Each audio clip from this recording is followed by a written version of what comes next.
Yes, what were you saying? I was saying, I told Beauvais, you simply cannot carry on conversation in such a...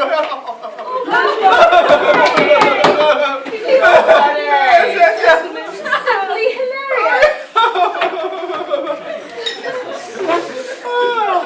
Good evening, ladies and gentlemen. I've here a bottle of 1887 Chateau de Cholet. May I start off? Thank you, good sir. A start for you? Yes, $1 million as I suspect. Yes, and here. Oh, exquisite color. A rich oaky. And ma'am, I'll see the washer. Yes. And sir, for you, let me... It simply tickles the palate. Nothing better than straight... And ma'am, as you asked for, the washer. Oh, thank you. And let me get you the glass. No, don't worry. Oh, it's all right. As you wish. Ah, yes, the Going drink. hard whiskey, are we? Oh, it's lovely. You can afford it. You might. Actually, that reminds me of a tale of Beauvais. So, sorry to interrupt. Please, good night. Thank you, good sir. Why, thank you. Lovely. Oh, thank you. And let me tell you that our special today is a duck braised in olive oil, and we have French fries with mayo on the side. Ah, mayonnaise. We can also we could upsize your fries and add vinegar. Could you actually mash my fries and call it deep fried mashed potatoes? I think. That's fine. Pish posh. All of us. Get a round of deep fried mashed potatoes for all of us. That'd be lovely. Thank you. Sprinkle some gold. Imagine us sitting in the fanciest pub in England, drinking our Chateau de Chateau wine. Right you are. 30 years ago we would have been lucky to have had just a cup of tea. Cold tea. Without sugar or milk. Or tea. In a glass filthy cup. We used to be so cool, we would drink the tea out of a rolled up newspaper. You were lucky to have a newspaper. We used to suck our tea out of a damn cloth.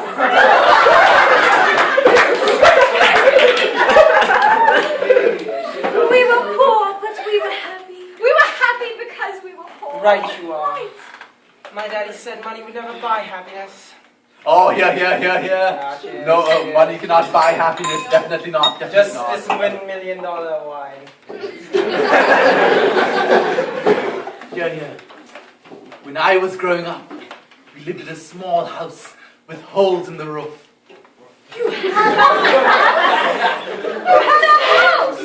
You were lucky. We lived in a bottle cap, all 23 of us, in the middle of the ocean. Bottle cap, you were lucky. We lived in a room with all 36 of us, and we only had half a floor.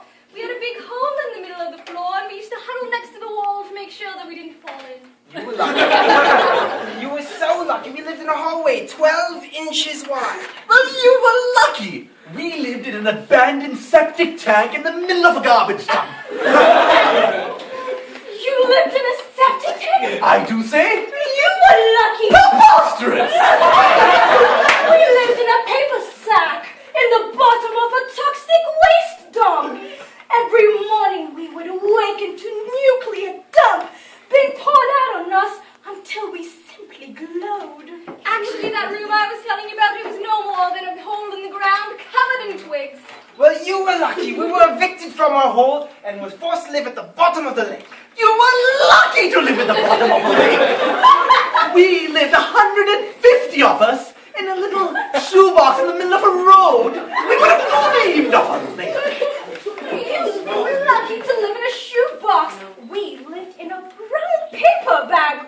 All 300 of us. We got up at 6 a.m., ate stale crust of bread, and worked in the mills for 12 long hours. When we got home, my dad would beat us silly and put us to bed.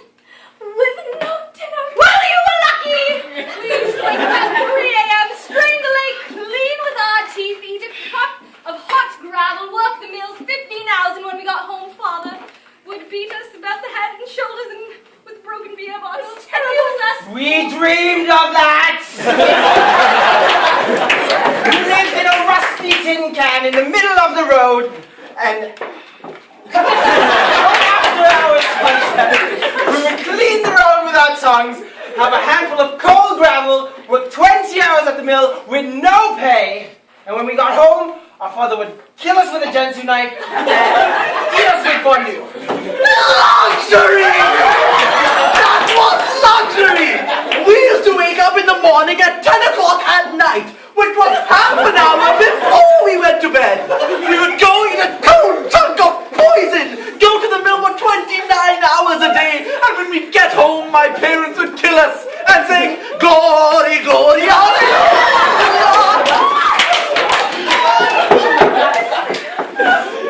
Would you try telling that to these children these days? They simply don't believe you. Children do not know.